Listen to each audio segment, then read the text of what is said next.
Hello, everyone, and welcome to this week's edition of the Village Law SEQFC preview show. My name is Darren.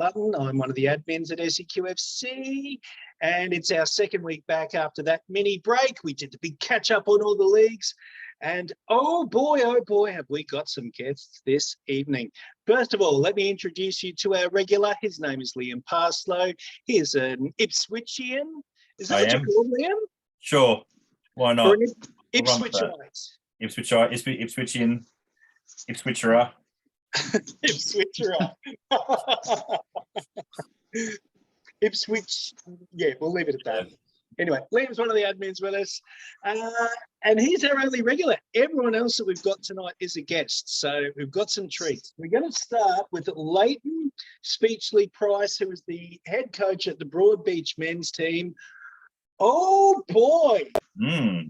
Now, for the past 4 or 5 years, when I was doing Gold Coast shows, the guys were saying, Gold Coast League, mate, that's where it's at. It's the best football in SEQ, and you take it with a pinch of salt. But Leighton, proof is in the pudding, right? Yeah, I mean, all the Gold Coast teams are doing pretty well this year, so I'd say definitely a good representation. Absolutely flying. And your team, you haven't lost a game yet, have you? No, not except our Australia Cup game, but yeah, we're doing okay in the league. Doing more than okay. Tell us about the fact that you did get promoted from the South Coast FQPL for last season. Was there any hesitancy about stepping up the ladder? So I actually was hired in January for the job. Yep. So the previous manager, Jamie Thomas, got them promoted from QPL 3 in the South Coast, and yeah, no, the hesitation was, I guess, the club wanted to make sure that they were ready to compete. I mean, Broadbeach is, a pretty big club, and from, again, my understanding of it, I'm still pretty new to Australian football, was, essentially we were looking to progress as high up the pyramid as quickly as possible, really. So they're not in a rush, but it's a club that's had a lot of success previously in the Gold Coast Premier League, so it's a tradition they'd like to continue with them. Here comes a dumb question. Where are you from, Leighton? So I was born in a place called Lymington in England. Well, actually, I was born in Southampton, but it's about 20 minutes away. The town I grew up in, so yeah. Okay, and what brought you out here? So when I finished playing pretty young because my body decided to pack up on me pretty early. I basically got my degree in Canada. My last 2 years paid for just to walk around a pitch, to be honest. I couldn't really do a lot, and started coaching. So started coaching when I was 22. Lived there for 6.5, 7 years, and yeah, just by chance linked up with George's Pentecost, who's the men's director. He sold me on the project here, and yeah, within a few weeks I moved my life here. So let me get this straight. You're in Canada coaching, mm-hmm. and he got hand plucked to come to the Gold Coast. Yeah, so it was a case of someone I knew sent me the ad. Because they were advertising for a men's coach, and I just sent George's my resume. Literally, there was nothing in the email, just except see attached. That was it. So there wasn't like a spiel or anything like that. It was just my resume, and 2 emails back and forth. We're on a Zoom call, and I think it lasted probably 2.5 hours. So he was telling me about Broadbeach because I didn't know a lot, to be honest. My brother played in Victoria, so I knew a little bit about Australian football, but I didn't know too much about, maybe more Queensland specific. Have you been here before? Never. Wow. So that's a real leap of faith. Yeah, definitely. Yeah, I mean, look, like I'm young enough that I can take risks, right, and stuff like that. I don't have a family, and I can definitely try and make the most of my time being I should probably, most people my age are still playing, right? So, looking to make the most of that as well I can. Yeah, and you've come here and you're living the dream. 13 out of 13. Yeah, so far so good. Got a tough one this weekend, but Look, we talked about your squad pre-season, and it's pretty stacked, to be fair. So, but it's one thing having players, but you still got to get them all gelling and moving in the right direction. So, how have you gone about that? yeah, I mean, look, like we had a lot of players that have been top players either previously or young players that have had, a lot of potential. Really, it was about, first of all, getting the guys who had maybe been coasting the last few years, into a physical condition that we can, and get them enjoying their football again is real, really. So, pre-season, you hear an English coach, most people think running for miles and miles and up and down hills, but we didn't do any of that. So, it was ensuring that the players bought in early into how we wanted to play, which, pre-season came at everyone quite thick and fast. As soon as I was hired for the job, kind of let everybody know, like, certain requirements, had a kind of a meeting with the team. And then the first week I got here, I met with the team as well in person. And yeah, I mean, look, they're a great group of, young men as well. And for some of them older than me. So, honestly, I couldn't have walked into a better place, to be honest. So. And you're currently leading by 8 points. So it's there's a fair, you've got to actually, you're 15 points ahead of Holland Park Hawks with, what have we got? 9 games left. Yeah. So practically 4 more wins secures promotion for you. 4 more wins does secure promotion. Yeah. that's pretty good going there. I'd like to ask you, who are you worried about in this competition? Who's given you issues so far this season? I mean, look, honestly, I'm happy to get Turinga out of the way. Very, very well coached team with Marco there. And look, like, league table doesn't lie. Holland Park and St George's are 2 very well coached teams, a lot of good players. I mean, I know St George's, everyone's pre-season poll were tipped to walk the league, no problem. So, and we were kind of tipped to be 2nd, 3rd, 4th, right? So in amongst that final promotion spot. So I know we've maybe surprised a few people in that way, but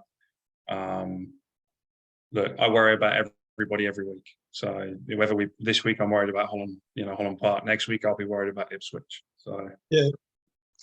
And do you ever, with this the lifestyle that you have, are you getting to the beach? Are you doing the touristy things as well? No, probably not.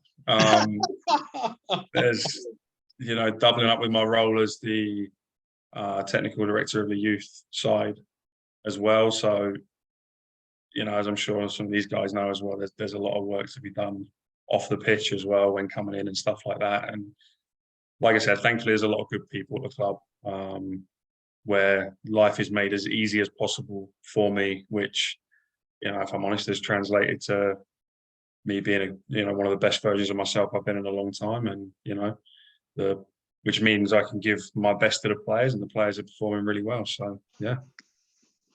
Lliam, that's some story, huh?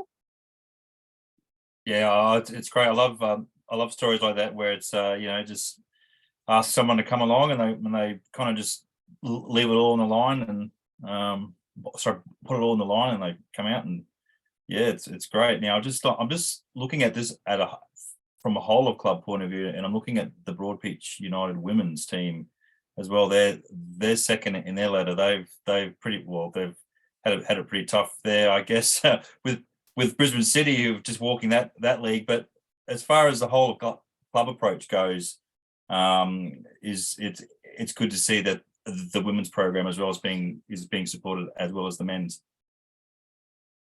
Yeah, I mean, look, like, they're doing an unbelievable job on the women's side. They weren't expecting to be in QPL 1 this year.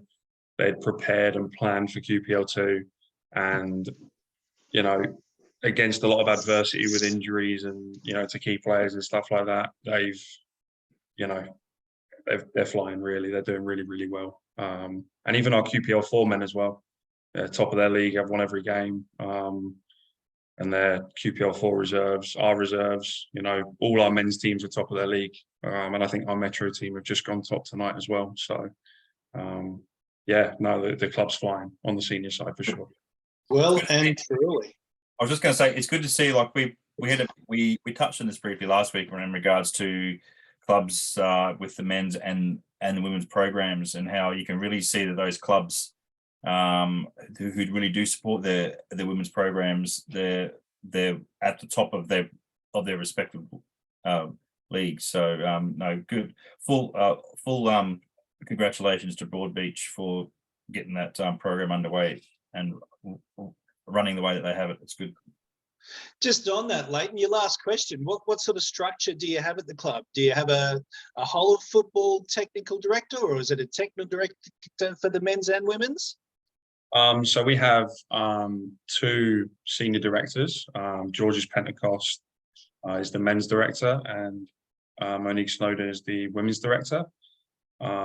George is also the vice president, with Mickey Doyle as our president, and then we have my job as the technical director. Obviously, I'm heavily involved with our senior men's programs, and then my job is U13 to U18, and then Christabel Soto, our QPL1 women's head coach, is also our SAP U8 to U12 program coach. So he is the technical director there in those age groups too. So we kind of try and section it off like that. We also have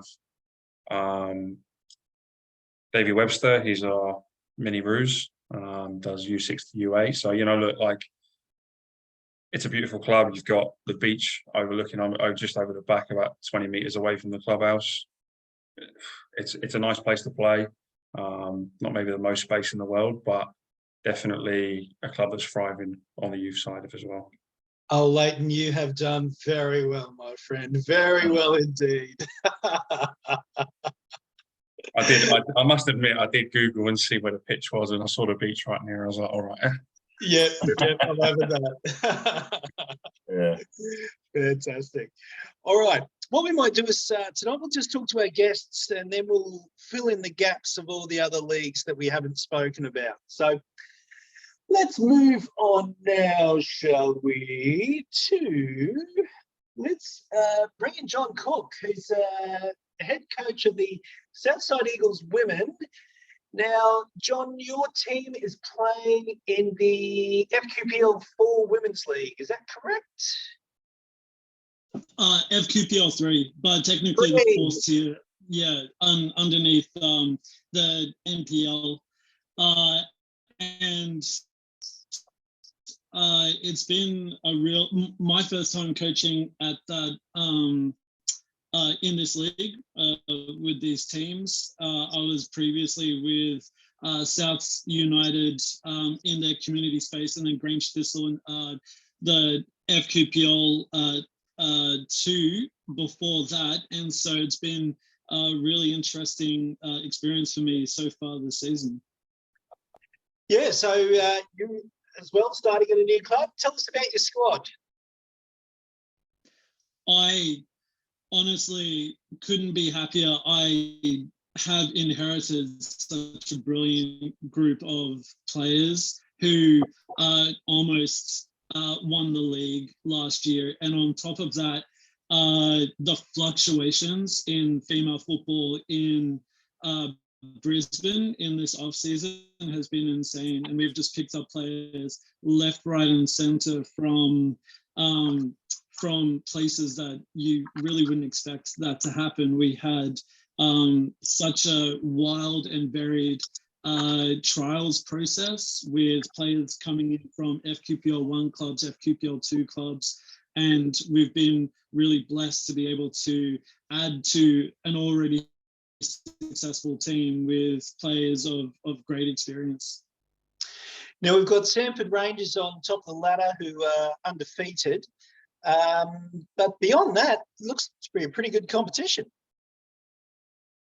It's actually so impressive how tight the competition is. Literally, every team can beat every other team, as we unfortunately found out on the weekend up against Narangba, who we knew were going to be competitive, but they managed to take all the points from us in maybe not an upset victory, but a very well deserved, well fought victory from them.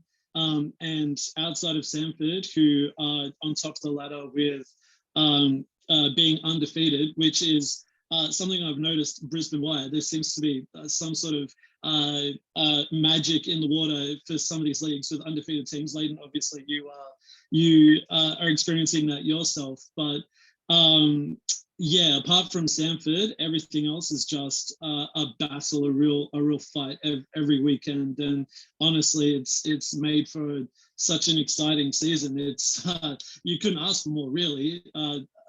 Just going into every game knowing you have to put everything out on the pitch or you don't get the points is why we play football, really. Who have you got this weekend? We've got Sanford this weekend, actually. Right. So that's it's the big top of the table clash. We've been preparing for a couple of weeks now. We've had a bit of a hiccup against Narangba, but we are happy with our preparations for Sanford, and hopefully we can knock them off of that invincible perch that they're on. This is the second time you're playing them?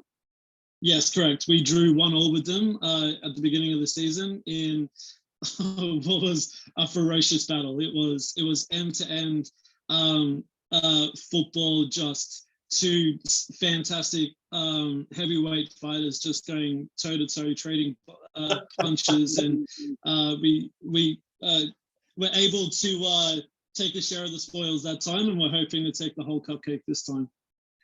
John, I asked Rob Askew this question last week. I know that Southside Eagles isn't a World Cup venue for training, but is your club seeing any benefits of the World Cup that's about to occur?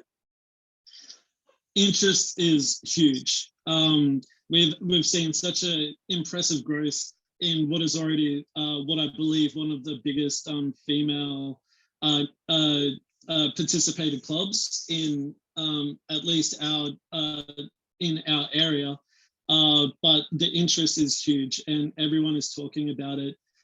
All the little girls are running around with World Cup jerseys, a lot of Sam Kerrs running around, and it is exciting to have the female side of things, the female sphere coming so much into the light. Not saying that the Matildas aren't one of the preeminent teams in Australian sport, but having such widespread enthusiasm for them and for the games has been just really apparent in our junior stocks.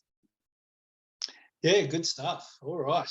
This league, I mean, with Sanford, with their coach coming from North Brisbane, my understanding is that he took a lot of players with him, didn't he?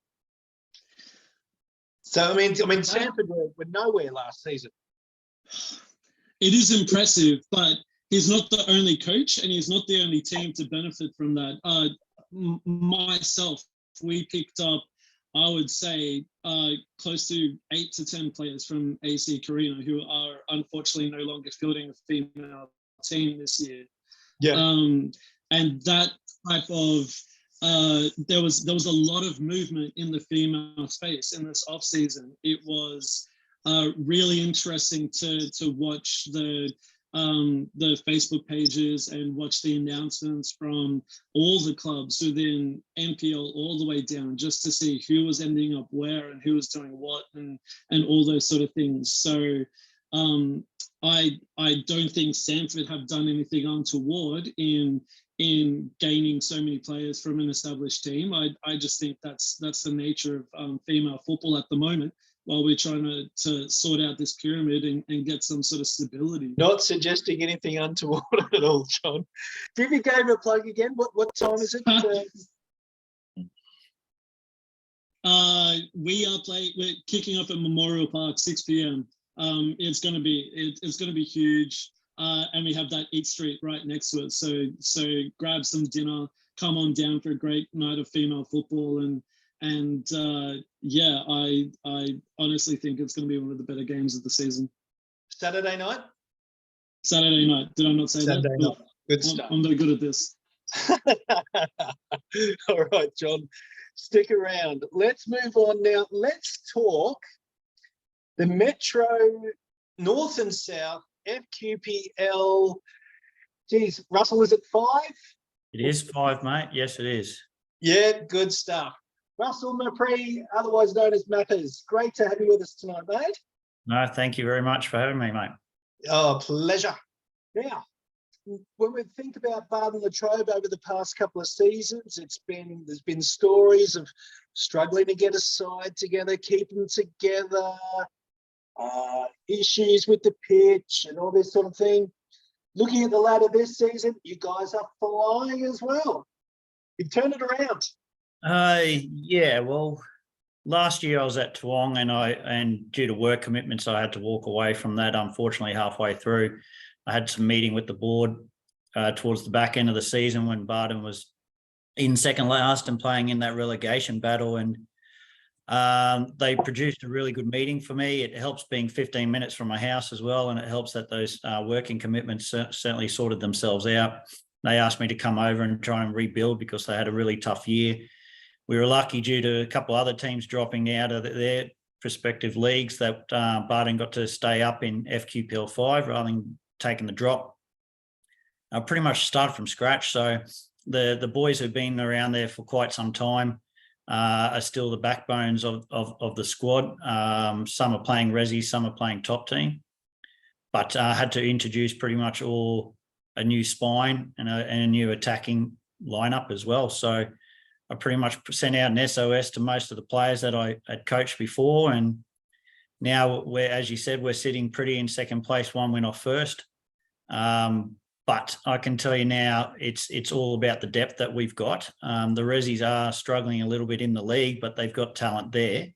And also with the under-18s as well, doing very well in their Division 2 comp, they're winning that, and the under-15s before that. So the whole point of me coming over was not just to patch 1 year, was to have a bit of a dynasty and try and go, 4 or 5 years with kids coming through. And because we don't pay any players over at Bardon, definitely not in FQPL 5. So it's about just making sure that these players come through and help out the top team as they've been doing. You've got some pretty decent facilities there now, haven't you? Yeah, well, a couple of years ago, the council obviously put in the change rooms, and the change rooms are spectacular. It's one of the best I've coached at, and I've coached at quite a few places, as most people know. The field, they've really worked hard on it. They've taken out the cricket pitch in the middle, which allowed us to put a second field in there. And considering the members numbers are around the 1,000 mark, you really need to have 2 fields, not just one and a couple of SSG fields. That's taken a lot of pressure off the main field. We also use Dorrington Park down the road, which is effectively a hockey field, to do some trainings for some of the other teams. So it's just taken a lot of the pressure off having every single game from pretty much, I think it was under 10s right up to seniors on that main pitch. And look, it still dries out. It definitely dries out. The guys have worked really hard in making it stay green. And I think it's a whole club effort, and, making sure we train in the right areas and don't leave goals in the wrong area, because it is a park. Anyone can go and kick a ball around there. So if you leave a goal around the 18-yard box, that's where the kids are going to play. So, but I can't thank the committee enough for putting that pitch up. I mean, it has the Bardon bobble still, but it's spectacular, and it'll get better and better every year. So let me just make sure I heard that correctly. The cricket pitch is gone. Does that mean that the cricket club is gone as well?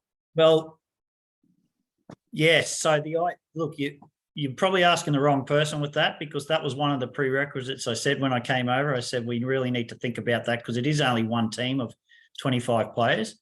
I believe that it's done and dusted. Well, there's no pitch there anymore, so they can't be playing there anymore. Whether they train in the nets on a different night, to me, that's something entirely different. But I can tell you now, not having that pitch there just allows us to train on the other field. And as I said, it takes all that pressure off. So There was a lot of meetings between the committee, the cricket club, and also the council themselves.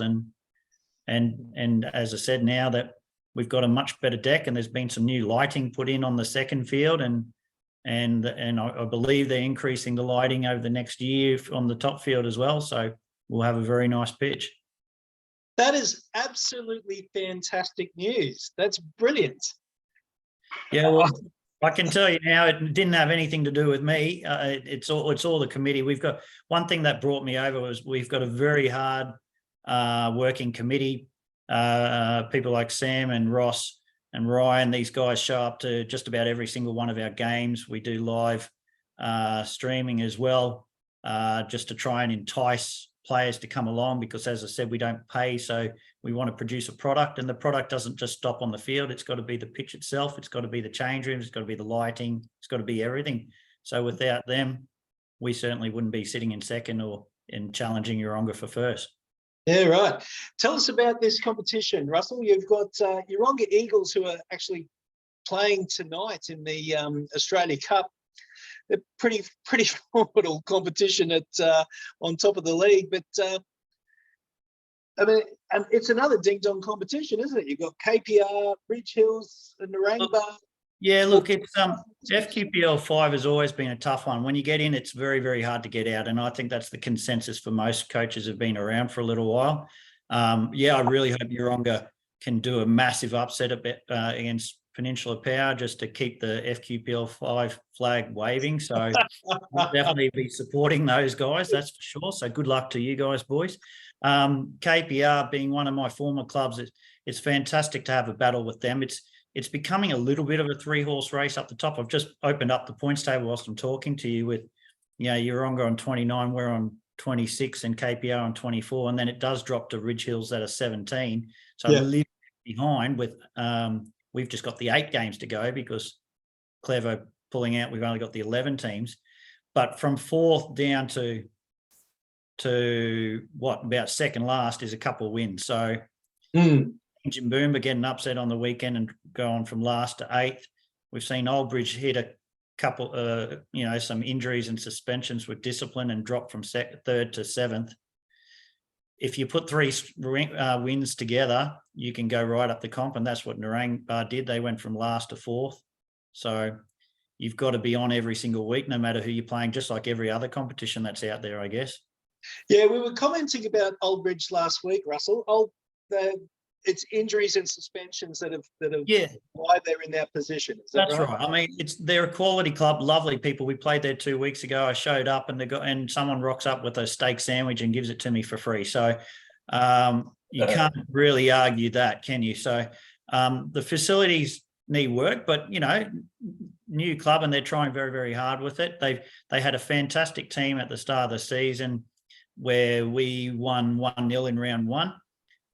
As I said, a lot of injuries, a lot of discipline problems. When we played them a couple of weeks ago, we won 5-1, and they had 2 red cards leading into that, and another guy said a word that he probably shouldn't have during the game, and he got sent off as well. So this happens, and if you don't have discipline in football, it falls apart. But they are certainly some people that I've coached in there reassure me that they are working hard to try and sort that all out. And mate, they're only 1 win away from 4th, even though they're in 7th place. So I think they're probably out of the promotion battle, but I reckon they'll still be a red hot crack for that semi-final and try and win the grand final after that. Yeah, good stuff. All right, Russell, thank you for that. We might come back to you again a little bit later. We've got one more guest with us this evening. Chock-a-block full of guests tonight. And he's from Woombye, and it's Matthew Park, who is coach of the men's team. G'day, Matthew. Matthew, tell me you're there. He's there. Can't hear you, Matthew. Let's go, Matthew. Yeah, he's. It's not. Damn technical difficulties. This is what happens when you come in late. You don't get to do that sound check. The timing of having him on the show is absolutely perfect because Woombye have, with a win on the weekend, they're top of the league, which is, look, I don't think I'm being rude in any way, but that's rare. Rare for Woombye being top of the league on the Sunshine Coast men's ladder. We'll give him a sec. So let's talk amongst ourselves, and then Matthew, if you're listening, mate, just jump in as soon as you get that audio sorted. All right, Liam, let's go and chat about the NPL men. Oh, let's talk about those cup games tonight. We saw that last night Lions progressed through to the round of 32. We've got a few games tonight. You've normally got scores to hand. You able to let us know what's happening at the minute?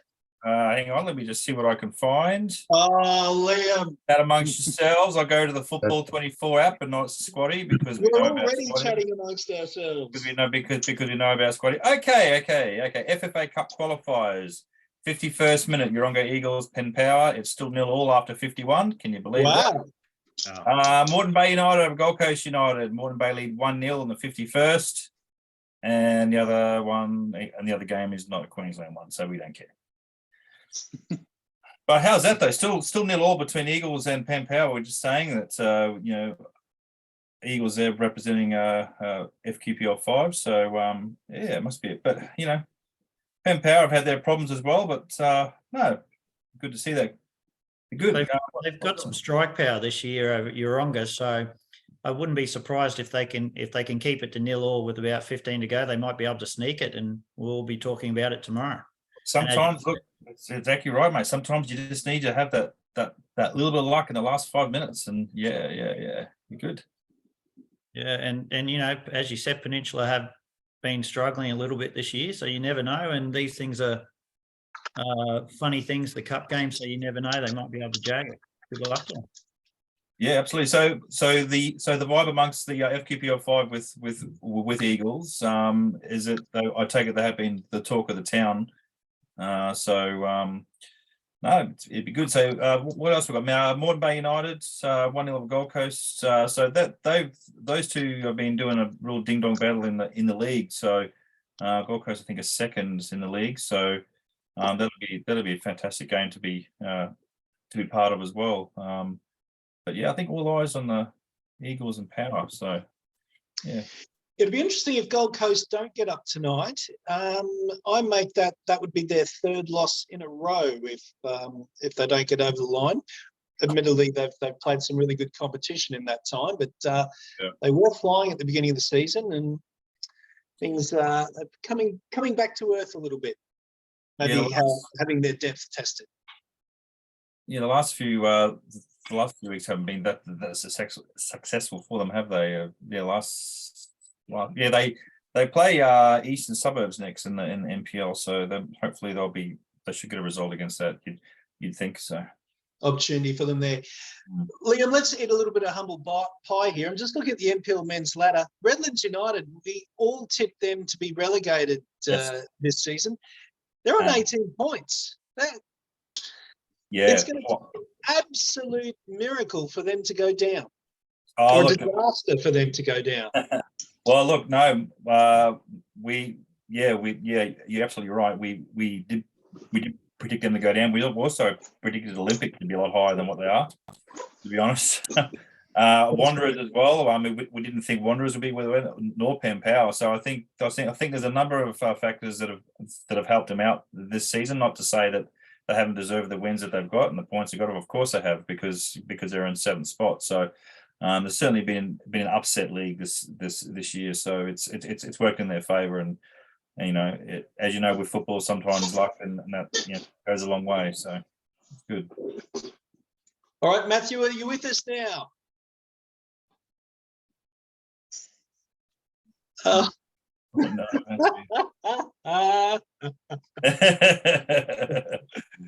No. Well, we can't. Oh, well, I don't know what's going on there. Anyway. The vagaries of it all. I wish I had some tech support to give. I just don't have any. We might try another week with Matty, I think. Yeah. All right. While we're waiting there, Leighton, I might just bring you back in here, mate. Let's talk about the South Coast Men League. So, are you keeping an eye on your old competition? On that competition? Yeah, I mean, look, like that's where a lot of our players have kind of come from, right? Is that division, and there's a lot of very, very good players down there. You know, they're either there for one of two reasons. That like Rabina have a lot of quality down there. Full of a few boys who just don't want to travel, don't want to do the extra traveling outside of the Gold Coast bubble. But that's where we found as well Joshy Wentworth last season. So, you know, I was watching through all of our games the minute I got the job. I was looking at not only our players, but I was also seeing, you know, if there's anyone in the opposition, I'd ask. I'd throw names at our men's director and one of our more senior players. And we got Josh from Southport. He actually turns out he played for Wellington Phoenix beforehand. So, you know, there's a lot of hidden gems down there. And Hayden Steen from Rabina. You know, so there's a lot of good players down there that aren't always a, you know, representation, I guess, of maybe the level they're playing. Yeah, for sure. And just a quick look at the men's league. Did they play on the weekend? Because I don't see any changes on the ladder. Southport on top by 2 points over Rabina. Kingscliff 5 points further back, and Palm Beach another 3. Yeah, I don't think there was any upsets, but I know Southport and Rabina play this weekend actually at the same time we play, unfortunately. That should be a beauty. Yeah. I know Southport have upset the apple cart a little bit by being top, but that's football. It's great to see. Exactly. All right. Let's move on now. Just in the Women's League, Gold Coast Knights commanding FQPL 3, South Coast Women, Gold Coast Knights commanding 9-point lead at the top of that ladder, undefeated so far, much like yourself, Leighton. Just with you've I feel like you're jinxing me. I feel like you're jinxing me. Next week you watch. Yeah, we'll be dagged well, I tell you this: there's on grand final weeks, I generally will do an interview. Those that have refused me have always lost. Well, that's what I tell them anyway. If I'm fortunate enough to get there and you ask, I will come back. Good stuff. Good stuff. Does that mean Matthew gets a draw this weekend then because he tried, but he didn't try hard enough, or? If it's a draw, then yeah, it's not. That ruins the perfect record, doesn't it? But look, we are under no illusions that it'll happen at some point. It will. Look, we've got a lot of talent in our squad, but to continue the form, we're going to continue. Like, I don't know, it would be very special, but you know, like I said, we're just trying to focus 1 week at a time. Well, it's happened more times than you think with the local leagues. I mean, I know that when Brisbane City were in FQPL 1 there a few seasons ago, they went the season undefeated. So anything's possible, mate. There's plenty of people, plenty of players and clubs have done it. So it's a real possibility that you could too. So yeah, gotta try and secure promotion first, and then I guess, you know, go from there. All right, Leighton, are you keeping in touch with Gold Coast Knights and Gold Coast United games? Yeah. So actually, sometimes I speak to Pat Hedges, who's the technical director there, and Scott McDonald as well, because we played them pre-season actually. So, you know, we had a decent game with them. And yeah, just for me to also obviously looking at how different setups are run, and you know, that's how we, you know, as coaches, that's how I do a lot of my learning anyway, is, you know, watching my peers, if you like, how they operate and work. So Scott was kind enough to let me in, and with my assistant Luke, to go and watch them train a couple of times, you know, just kind of go over what they do, and you know, just nice to see how they work. And you know, he's doing his I think he's almost finished his UEFA Pro diploma as well, and obviously he's played for Australia, so the guy knows his stuff. So not a bad place to start as well. So yeah. Do they Yeah, cast a? Oh, sorry, Darren. Do they cast a shadow Leighton? Are they like the Bayern Munichs down there on the Gold Coast, or is it there more camaraderie between all the Gold Coast clubs versus the Brisbane clubs? How what's the feeling down there between all the Gold Coast clubs? You know what? I think because I'm new, I think I don't maybe get treated like that. I think everyone's kind of like, initially that everyone's nice, right? Because they don't know which side of the fence I'm on, right? I don't have any, I guess, football is sometimes bad blood happens and all that stuff. So I don't know about that. Everybody, look, we have a great rivalry with Magic. The game itself was very fiery, but, Brett Budway's a really good guy from my conversations with him. Ray Piddick, when we played against him in the Oz Cup, seemed like a really good guy. Like, Lee Shanks at Musgrave, same thing. Like, I haven't come across anyone on the Gold Coast where I'm like, I really don't like you. So everyone on the Gold Coast that I've met has been, very, very pleasant. And honestly, guys at Ipswich were extremely welcoming when we played them. Same at Rouchador, Grange. Yeah. Honestly, everyone has been, and you always expect to get maybe into a ding dong with someone on the sidelines during the season, but we honestly haven't yet, and all the talking's been done on the pitch by both teams. So been very fortunate, and it's been very pleasant. So I've not noticed the difference really. And I think that's part of why we call ourselves a football family, because we all seem to get on. I find that every club I go, I always have a great time and enjoy being at the club and meet great people there. So, yeah, I can only echo your sentiment there, Leighton. Yeah, and look, like, I think everyone at the end of the day is thinks of themselves as a competitor, right? So everyone, when they step across the white line, is trying to win for the club they represent. So, that's all it is. I think a lot of stuff is left on the pitch, and rightly so. But as soon as the whistle goes, we're all friends. You know what I mean? It's no one crosses that line. Do you know what I mean? Definitely. All right, Russell, I've got a question for you here, mate.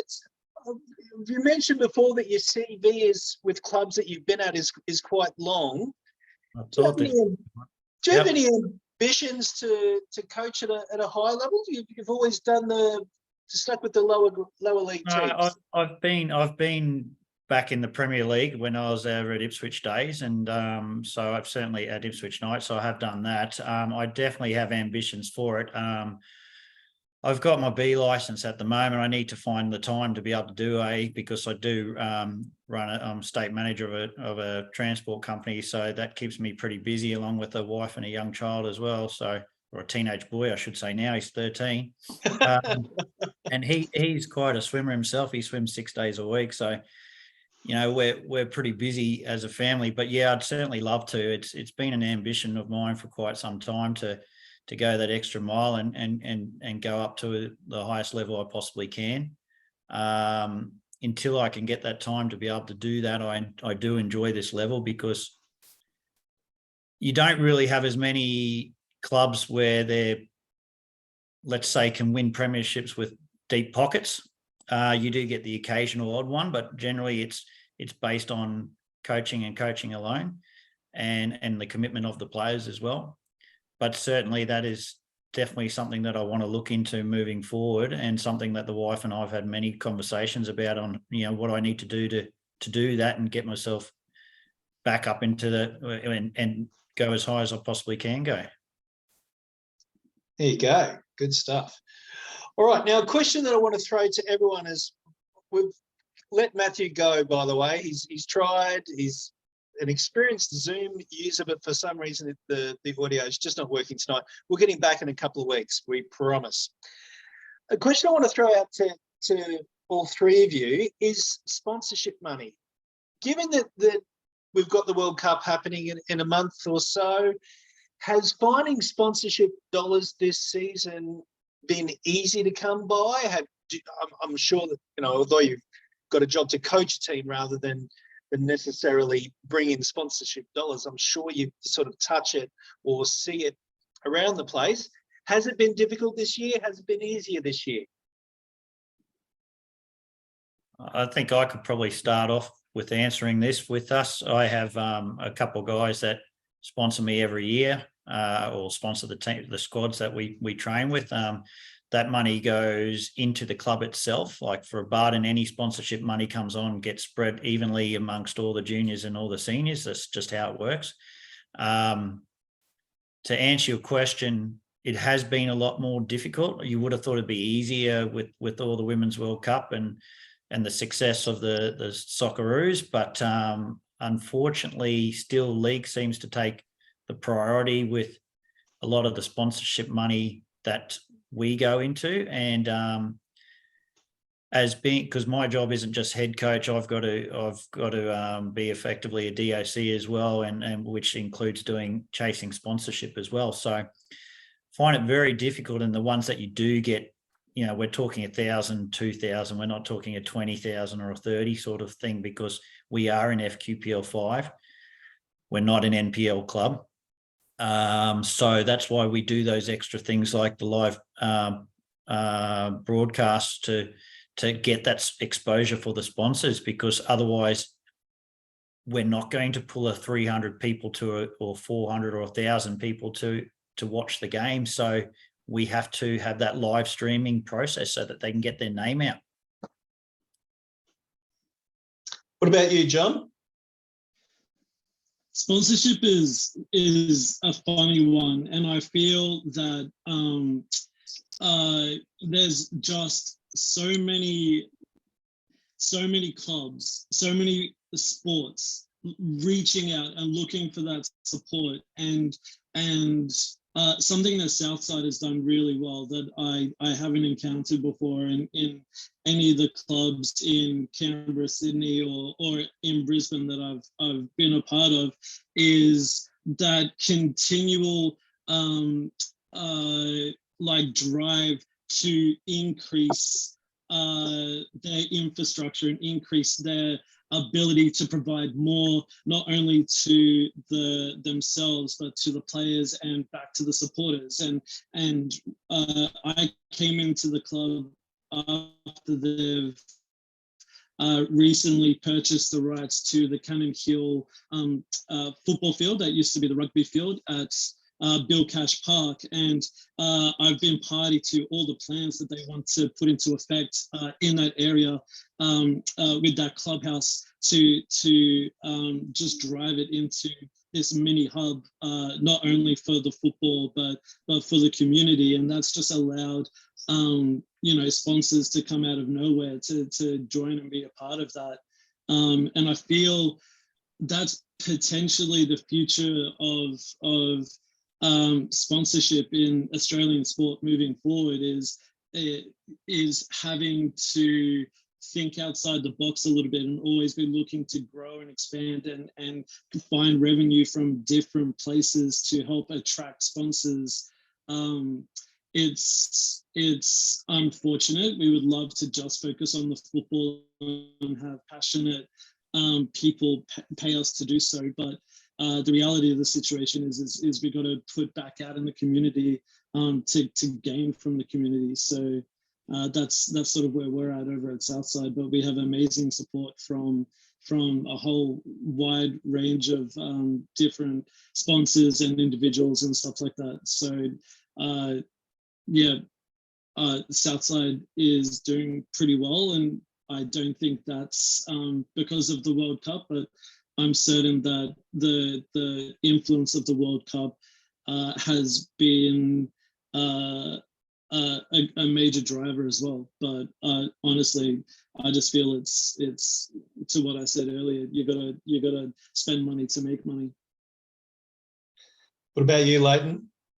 I mean, look, like I don't have a lot to do with that side at all, except the occasional meet with a sponsor and to say hi and kind of say thank you as well for the appreciation, right? We have an unbelievable men's director, extremely hardworking, very well connected, very driven. And I think from where Broadbeach was 3-4 years ago, which was they almost got relegated into QPL4. You know, he's kind of turned the program around. He's brought good people in before you know, anything else, and sponsors have I guess seen the momentum and stuff like that in the club. And you know, a lot of the sponsors that I believe we have this year are sponsors that we've had for a couple of years now, that are just, you know, willing to continue to support the journey that, you know, Broadbeach is currently on. Like I said, I don't know an awful lot. I don't have to deal with that side, thankfully, because I wouldn't want to. But I know that the club, like the revenue from sponsorship has increased from last year, and increased significantly because of the hard work of, you know, a couple of board members, but mainly, you know, George's Pentecosters. He's dragging this club with him. He wants to go to as high as he can, and he's kind of dragging us with him. So, yeah, he's doing an awesome job. Good stuff. Leighton, I know that you need to go, so thank you very much for your time this evening. Guys, thank you, guys. Yes, thank you very much. Lliam, I was just thinking while we were discussing that, then there's one more topic that we need to bring up before we go. The Four Corners story on Monday night, and the revelation that Football Australia is getting almost like a commission on bets on matches in our leagues. What are your thoughts, Lliam? Look, this was brought to my attention by actually guys from my work today, because they know I'm a big football lover, and they're like, "Oh, what's this story on Four Corners?" I haven't actually watched it yet, so I can't really comment. I have heard about it. Look, I don't know. For someone who has actually seen it, I probably shouldn't comment. But so I don't know all the exact details. But as far as the old pub test goes, if Football Australia are getting kickbacks from bets, you know, that doesn't sound too crash hot, does it? But does it happen with all the? Does it happen no matter the code? Does it happen in AFL? Does it happen in league union? Does it happen in all the codes? So why just pick on you know, soccer? You know, it's, you know, which they tend to do in this country. So I don't know. I honestly can't comment, but you would hope that that's not the case. And if it is the case, if they are getting kickbacks, they are getting money, why is it not filtering down to where it has to go? But that's Football Australia in general, is that there seems to be a lot of money going to the top and doesn't seem to get spread around with much love down through the leagues. So, did you watch it? I did not, but I did read the story online. Russell, have you ever been asked to throw a game? Mate, I think you'd have to chop one of my legs off before I throw a game. So that's never going to happen in my world. That's for sure. You know, so I seem to remember a few years ago, and I'm not going to name the club, but a couple of guys put some bets on their own game and got themselves in a bit of strife. Yeah. So if that is actually, and I don't know, I haven't seen the Four Corners thing either, but if that's the case, then that's an absolute disgrace. But you know what, it wouldn't surprise me, as you guys were saying, money goes up, it doesn't really come down, and you're seeing some clubs that are really struggling, and guys spending their whole life trying to build these clubs, and with very, very little support from the powers that be. So I hope it's not true. It wouldn't surprise me. Just to play devil's advocate, I kind of like that the powers that be up in Football Australia are really invested in the amateur side of football in our leagues, and I like to think that potentially they're rocking up to games in their trench coats and watching with an avid interest in what the result might be, and the more interest in all of our leagues from the higher ups, the better. Just to throw that cat amongst the pigeons, why not? I'd probably argue the fact that if you can pick a winner out of my league in FQPL5, you're doing better than us. Every week it's bloody impossible. I think the fact that I sort of take the view that it's, if a football, I didn't know that Football Australia were actually getting some sort of commission from the bets. I've always known that you could bet, you know, quite far down the pyramid, and it's one of the reasons is that our league is seen as quite pure, and that the players aren't able to be got at, and that the results can't be fixed. So you're going to get a genuine result, which is why there's a market for it. But then, of course, you think about the clubs after the game who, on their Facebook pages, receive messages from disgruntled punters in Poland who put a house on the result and want to give some abuse for not getting their bet up. I wonder what Yoronga are paying to beat Peninsula tonight. Well, let me just check it. Last time I checked, it was 75th minute, still 0-0. Still 0-0. Yeah, That's yeah. insane. 75th. Yeah, That's my sneaky way of trying to find out the score from you. I probably should be doing a spoiler alert, considering we'll just probably go out 2 hours after the game's finished. But yeah, and Moreton Bay United 2-0 up now over Gold Coast. All right. We might end the show there, guys. Thank you very much for your participation this evening. We will be having next week off when there's State of Origin on. There's just no point putting on a show. There's just no point. Yeah. Hey, Darren. Yes. Just quickly, I just want to mention just briefly how well the Olyroos and the Joeys and whatever the other OEs we have out there that are currently playing in these little cup competitions are going on around the world now. We're seem to be playing brilliantly against the countries like Portugal and Mexico. I think even England. I think we just got beat. Like I think England just got a goal like in the dying minutes of that game. So we just lost that one. But so good to see our junior lads doing so well against some of these great footballing countries. So shout out to them. It's the curriculum. Hang on. All the SAP lads coming through now. Have we had a chance to acknowledge Ange going to Tottenham as well, and really flying the flag of Australian football over in the EPL? Yeah. We did that last week. That was last week.